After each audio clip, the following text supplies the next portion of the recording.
свежего воздуха. Прошу вас расстегнуть воротничок и ослабить пояс. Ноги соедините, руки опустите. Ноги соедините, руки опустите. Alors vous animez des stages de tantra tous les deux dans des très très beaux lieux en France, dans le sud de la France, mais aussi à l'étranger. Est-ce que c'est important le lieu pour pratiquer le tantra? Très. Et on aime beaucoup justement être dans la nature. Ça c'est fondamental pour le tantra parce que ça permet aussi d'aller faire des tas d'explorations sensorielles dans les jardins. Et c'est vrai que l'environnement compte. C'est-à-dire c'est important qu'il y ait du calme, qu'il y ait de la tranquillité, qu'on puisse un petit peu se sentir en liberté dans cet endroit. Oui, c'est fondamental qu'il puisse y avoir du silence. Et le retour à la nature, c'est vraiment inscrit dans le tantra. Il y a beaucoup d'exercices d'ancrage, se réancrer à la terre, donc si on peut en même temps la toucher, si on peut faire des choses dehors. Parfois on a aussi des piscines où on peut faire des choses dans l'eau, du bercement dans l'eau. Enfin, oui, c'est aussi se réouvrir à tout ce qu'il y a autour de soi, donc l'idéal c'est quand même d'avoir un cadre qui s'y prête. Donc finalement, un stage, est-ce que c'est suffisant pour faire ce travail assez important quand même, hein, se retrouver, se désintoxiquer, faire sauter tous nos verrous? Est-ce qu'un stage c'est suffisant pour faire tout ça? C'est un bon début, en tout cas. En tout cas, on dit qu'il y a un avant et un après tantra. Pour moi, ça a été ça. Vraiment, le premier stage que j'ai fait a changé littéralement ma vie.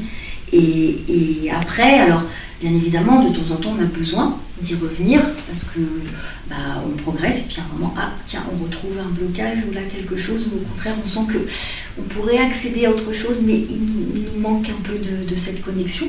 Donc on y revient. Il n'y a pas de règle. Il y a des gens pour qui une fois ça suffit et puis après on les revoit 2-3 ans après. Alors nous on fait un service après-vente aussi. Hein. C'est-à-dire que les gens peuvent nous écrire, peuvent nous téléphoner bien sûr. Mais il n'y a pas de règle. Mais c'est plus que après on est sur un chemin. Et ce chemin, on a besoin de temps en temps d'y revenir pour trouver à nouveau ce ressourcement et cette connexion et puis continuer d'avancer. Donc ils ont déjà une bonne petite boîte à outils. Ah oui. Et à partir de là, c'est comme si il y avait quelque chose qui s'était ouvert. Et après, chacun va à son rythme. Il n'y a pas de règle. Donc vous proposez bien sûr des stages de 4 à 6 jours environ, mais vous proposez aussi des conférences et des ateliers et des week-ends. Comment on fait pour s'y inscrire?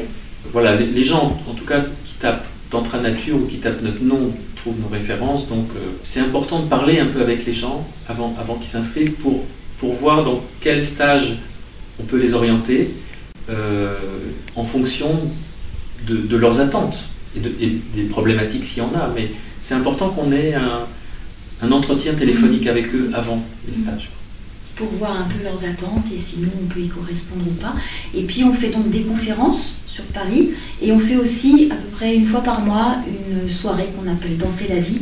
Et ça c'est un très bon moyen de venir un petit peu nous rencontrer, expérimenter. Alors on n'est pas vraiment dans le tantra aussi profond qu'on peut le faire en stage puisqu'on a 2h30, mais quand même ça donne une idée de l'esprit et en général voilà, il y a beaucoup de gens qui viennent comme ça pour découvrir un petit peu ce qu'on propose.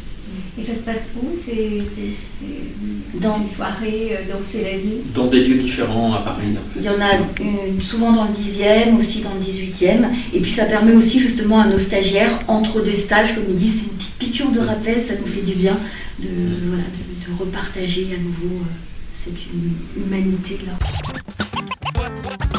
Ноги соедините, руки